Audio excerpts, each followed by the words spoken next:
At syempre, Carla, alam naman natin na very controversial itong RH law or reproductive health law. At syempre, alamin natin ngayong umaga kung ano nga ba mga benepisyong maaaring makuha ng publiko dito. And syempre, tayong mga kababaihan, di ba? So, para po bigyan tayo ng impormasyon tungkol dyan, makasama po natin this morning ating very special guest mula po sa Women Health Philippines, ang kanila pong National Coordinator. Let us all welcome Ana Marie Nimenzo. Good morning. Good morning, Dayan and Carla. So, Miss Ana Marie, umpisahan natin for the benefit of our viewers. Himahimayin po natin unti-unti. Umpisahan natin, ano po ang RH law?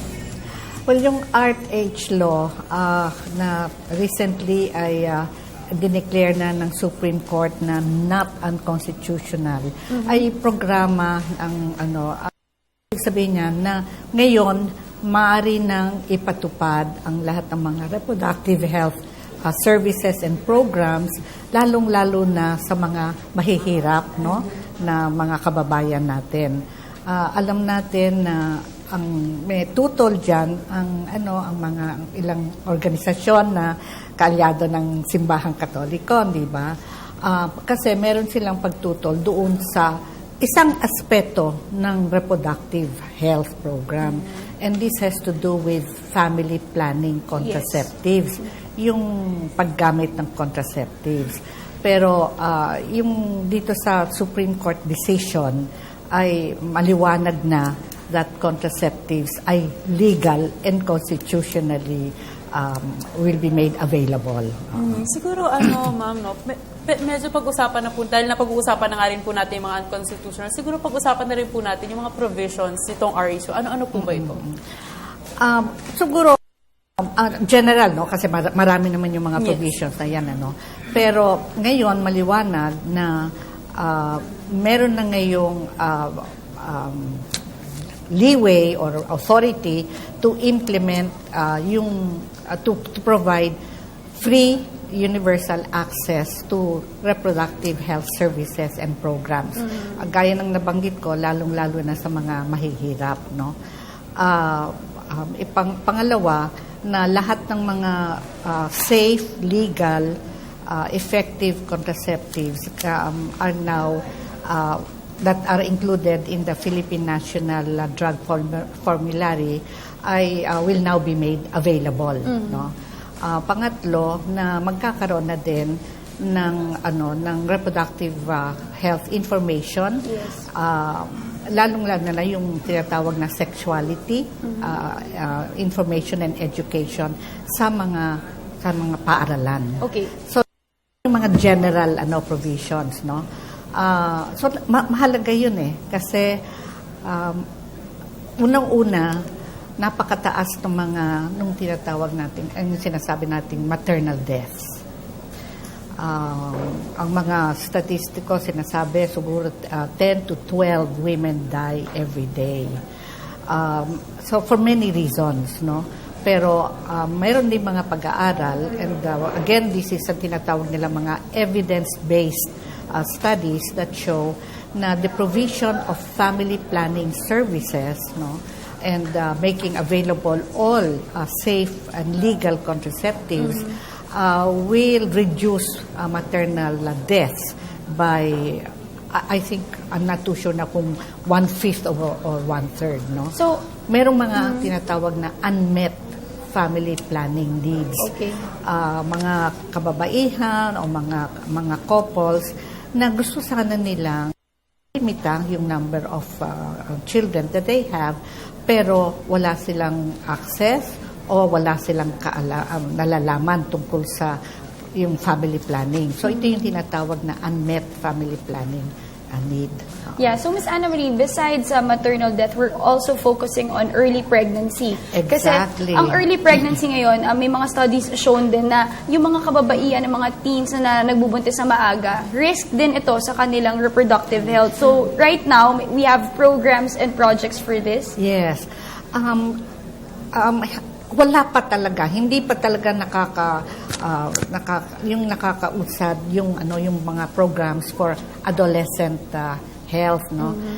Ito nga yung mangyayari na with the new law at saka with the recognition that yung adolescent needs for reproductive health information and services are very, very urgent dahil sa teenage early pregnancy is on the rise.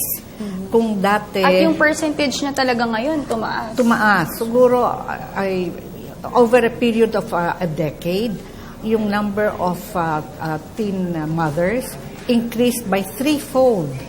At saka ang adolescent maternal deaths make up about 1/5 of all maternal deaths. And Miss, So, kailangan talaga na bigyan na din ng pansin na mabigyan ng tamang pag-aaral at saka sana programa ang mga nangangailangan. Lahat ng nangangailangan, whether you are adolescent or adult, no? yes, Miss Anna Marie, isa rin sa unit na saklaw ng RH law, itong tinatawag natin na kapag early pregnancy or below 18, kapag nabuntis ka nga ng maaga, you still need your parental consent for non-elective services. So, siguro kahit touch on lang kung paano po ito. Yeah. Ito, dahil sa parang sinasabi nga nila, hindi naman pwede na basta't lahat ng adolescents ay mabigyan, ano? Ang kailangan lang ng parental consent ay kung yung mga sitwasyon na yung adolescent ay binibigyan ng tinatawag na family planning services, no? Pero information ay hindi pinagbabawal yan. In fact, isa rin sa yung magandang positive development dito sa batas ay magkakaroon na ngayon ng sexuality education in all schools. So, as early as grade school. Yes, well, towards the later part, siguro Grade five. from about siguro mga grade 5 yan. Kasi diyan na nag-uumpisa. In fact, yung Menstruation, menstruation, pababa ng pabata ng pabata na Ako, I had nangyayari. mine 11. Oh, ako siguro mga 13. Ako, me too. Ay, pero 13, ngayon, as early as 9 years old, nagkakaroon na. You know? At alam At saka, ang daming mga threats, you know, to women and girls, particularly women and girls. Kasi ang dami naman nating naririnig ng mga incidents of sexual abuse, At saka sexual kababaihan din po yung violence, pinakakawawa dito kapag biglang nabuntis. Yung talaga yung pagdadaanan niya, tas bata pa lang siya. So, alam natin yung experience. So, maganda na sa umpisa pa lang, talagang naaalagaan at natututukan na mismo sila, alam nila yung information about their reproductive health, kung paano nila alagaan yung sarili nila. Yes. At napakalaga yan, hindi lamang yung kunyari na intindihan kung ano ang pinagdadaanan ng isang katawan pag nagbubuntis, no? Pero paano din natin maalagaan ang ating sarili, no? At paano din natin madidisiplina ang ating sarili kasi kasama dyan yung values formation. It's not just learning sex, you know, the facts of life. Yes. But kasama dyan yung tinatawag nating value formation. How do we regard our bodies? How do we respect our bodies? How do we develop discipline and sexual responsibility? Yan, kailangan kasama yan sa pagtuturo, no, sa information na ibibigay sa mga kabataan sa ngayon. Okay, so alam naman natin dahil na talaga naman itong isa sa mga naging issue ng RH, itong ang premarital sex and teen pregnancy, parang iniisip nila na baka misalong mapalakas itong Siguro, Carla, mas wag na lang natin tawagin PMS, more of early Yes, pregnancy. early pregnancy. Okay. So siguro the question is, at sabi mo nga, ang talaga nagsasakripisyo dito ay yung mga kababaihan. So ano po ba ang benepisyo nitong RH law sa ating mga kababaihan?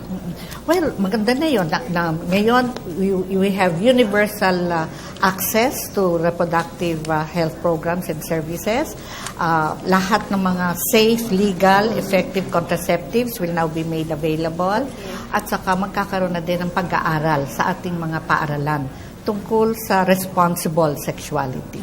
Okay, so ang dami pa natin gustong i-discuss, Carla, no, but we don't have enough time. Pero siguro, Miss Anna Marie, what yung kaibahan from your generation to our generation now? Kasi sinasabi natin na yung early pregnancy, mas mataas ang percentage during itong generation namin nila, Carla. But come to think of it, mas yung generation namin, mas late po lahat nagsisipag-asawa. So ano po yung nakikita nyo mga difference and yung mga kailangan natin i-focus on para mas lalong mapaigting natin na mas mag-lessen yung early pregnancy ngayong generation namin? Unang-una, ay napaka-importante na maintindihan natin at maunawaan yung social conditions now Ibang-iba yung nung panahon ko. Yung mga social media na rin Ibang-iba ngayon. siguro nung Yung panahon environment. ninyo. Lalo na din, lalo na sa mga kabataan ngayon, ano, na mas mobile ngayon ng mga tao, nagta-travel, ang dami natin mga problema, social and economic problems, may migration, even internally. So, talagang napaka-mobile and nag-iiba din ang yung tinatawag na social cohesion. And even then yung marriage and family relationships nagbabago. Yes. Of course, we want to preserve, di ba, yung maayos na relasyon within a family. Pero ngayon, pinibigyan na din ng pansin. Hindi lamang yung preserve the family, kung hindi, na bawat miyembro ng pamilya ay nire-respeto ang kanilang karapatan. Did you have talks of child rights before? Wala. Ngayon, di ba, bawal na ngayon basta mamalo, paluin lang ang mga bata, di ba? Kasi yung disiplina na ibibigay sa mga iba't ibang paraan, di ba? Ngayon, you have to be more careful na kailangan pati, may mga rights ang mga children ngayon. So, pati yung karapatan din ng mga kababaihan, kailangan, nire-respeto din yan. Dati hindi yan pinag-uusapan. Sabi, everybody has rights. Pero iba ang karapatan ng babae, ng bata, at ng madla. No? So, lahat yan dapat nire-respeto para magkaroon talaga ng harmonious Yes. relationship within a family.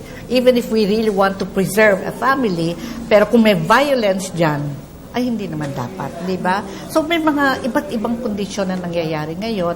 We are exposed to grabe ang internet, grabe ang social media. Anna Marie, mabilis. And then ginagamit din yan ng mga abusers, Yes. ng pornography, ng exploited talaga lalo na mga babae at mga girls, no?